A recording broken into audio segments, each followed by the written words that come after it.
Salut tout le monde, j'espère que vous allez bien. Alors excusez ma tête, je sors de cours, voilà. Aujourd'hui je vous retrouve pour une vidéo spéciale Halloween. On est en plein mois d'octobre, Halloween c'est clairement l'une de mes fêtes préférées.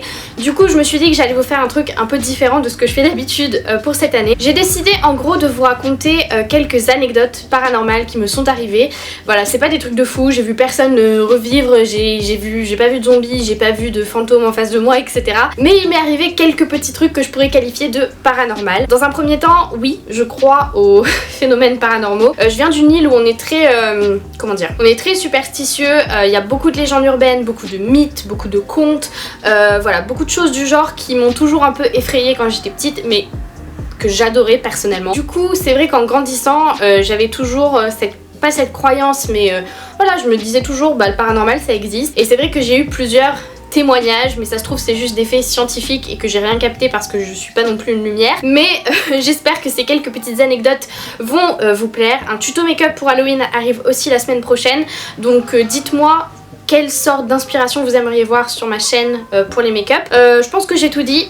C'est parti. Alors, la première chose paranormale dont là je me souviens comme ça au tac au tac, j'avais 12 ans à peu près, j'étais rentrée chez moi soit le midi soit j'étais en vacances, mais j'étais toute seule et mes parents rentraient pas maintenant, donc c'était certainement le matin ou l'après-midi, enfin début d'après-midi. J'étais dans ma salle de bain en train de brosser mes dents ou me laver le visage ou je sais pas ce que j'étais en train de faire. Et en fait ma maison à La Réunion est en contreplaqué, du coup c'est des murs qui sont vraiment fins et on entend absolument tout et c'est vraiment du bois quoi, c'est comme du carton en fait. Et quand on tape dessus, bah ça le fait assez fort, mais on peut quand même déterminer si c'est proche ou pas. Et en fait ma maison était faite de cette façon-ci, donc il y avait ma salle de bain, un mur en contreplaqué, ma salle à manger, un mur en contreplaqué et ma véranda. Et du coup j'étais dans ma salle de bain et j'entends un bruit taper donc sur la cloison de la véranda. Enfin j'arrivais à déterminer parce que c'était quand même assez loin comme bruit. Et du coup ça tapait et ça a tapé 3 fois à intervalles réguliers.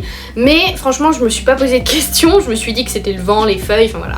Voilà, tu vis sur une île, il y a des conditions météorologiques un peu bizarres parfois. Du coup j'ai pas vraiment porté trop attention à ce qui se passait. Et puis 5 minutes plus tard j'entends le même bruit. Mais quand je vous dis le même, c'était un copier-coller. Il y avait même pas une différence, même pas quelque chose qui... Enfin je sais pas, c'était hyper bizarre. Et pareil, à intervalles réguliers. Je calcule pas, je me dis que c'est une coïncidence, ça doit être un chat, un truc du genre. Et ensuite adviennent les 5 minutes les plus flippantes de toute ma vie. Donc la lumière, donc l'ampoule de ma salle de bain commence à clignoter et à s'allumer alors que j'ai absolument pas touché l'interrupteur, qu'on est en plein jour donc aucune utilité que j'allume la lumière.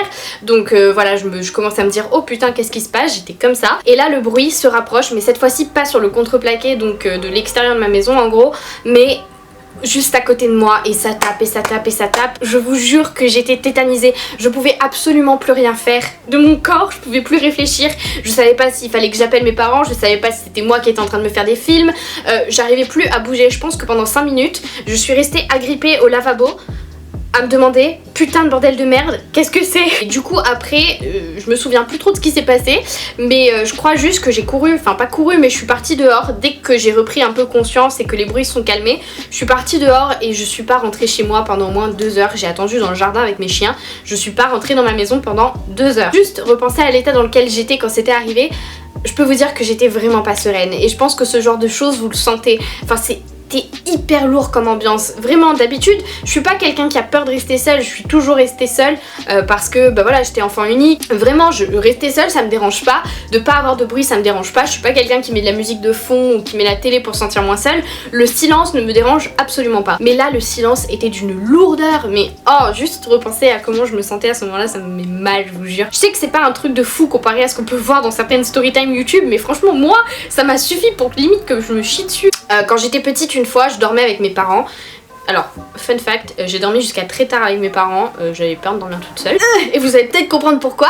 Donc je dormais avec mes parents, Jackie et Véronique. Je devais avoir 4 ans. Je crois que j'étais malade parce que je me rappelle que ma mère elle me passait du bronchodermine dans le dos là. Mais en gros je me souviens, en fait mes escaliers ils sont en bois aussi. Et du coup quand vous montez des escaliers en bois, on vous entend à 10 000 km. Voilà, il n'y a pas moins discret au monde que des escaliers en bois. J'ai entendu quelqu'un monter mes escaliers. Mon père était avec moi, ma mère était avec moi et je jure jure, mais sur la tête de qui vous voulez, et j'en suis sûre et certaine que j'ai entendu quelqu'un monter les escaliers. Et ce qui était vraiment bizarre, c'est que c'était un bruit continu, enfin j'avais tout le temps l'impression que ça montait, ça descendait, ça montait, ça descendait, ça montait, ça descendait. Ma mère m'a pas cru, le pire, parce que je lui ai dit mais maman il y a quelqu'un dans l'escalier, elle m'a fait mais non il y a personne, alors que ça s'entend, enfin je sais pas comment expliquer ça. Depuis que je suis à Lyon, c'est vrai que j'ai pas eu affaire à des phénomènes paranormaux à proprement parler, enfin non, tout court en fait, j'ai pas eu affaire à des trucs paranormaux, mais c'est vrai que quand je rentre à La Réunion, j'ai les chocottes, mais j'ai vraiment les chocottes. Par exemple, quand je vais au musée de Madame des Bassins, donc à la Chapelle Pointue, si vous êtes réunionnais, je pense que vous connaissez, c'est un lieu qui me fait flipper. Je déteste cet endroit. Si vous ne connaissez pas, donc si vous êtes français métropolitain, je vais vous raconter l'histoire de Madame des Bassins. Donc Madame des Bassins, c'était une femme d'affaires en fait à La Réunion qui possédait vraiment pas mal de terres. Elle était très connue, elle était très puissante pour l'époque et elle avait donc beaucoup d'esclaves. Je pense c'était celle qui en avait le plus, elle avait beaucoup d'esclaves. On sait pas si elle est gentille ou si elle est méchante. Il y a beaucoup de gens qui disent qu'elle maltraitait ses esclaves. Il y a beaucoup de gens qui disent que absolument pas.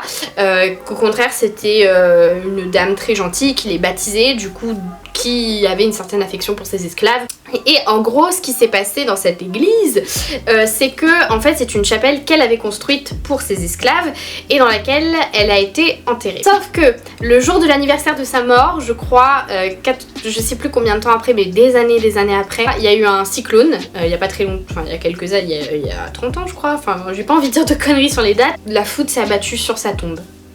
Et vous allez me dire que c'est normal, que c'est pas une coïncidence que le jour de l'anniversaire de sa mort, sa tombe soit foudroyée. Enfin ça c'est pas une anecdote que j'ai vécue par moi-même, mais je suis allée là-bas, j'ai vu la foudre sur le... Enfin j'ai vu la fissure sur le truc, vous voyez. Enfin vraiment, ça m'a fait flipper sa race. Mais en gros voilà pour mes anecdotes paranormales.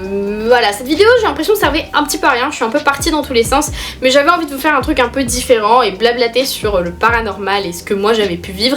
N'hésitez pas à me dire si vous avez déjà vécu des trucs paranormaux, ça m'intéresserait grave de savoir, j'adore ces trucs là. Ou si vous connaissez des chaînes qui traitent de trucs paranormaux, dites-moi dans les commentaires, je suis preneuse à 100%. Voilà, je vous fais plein de bisous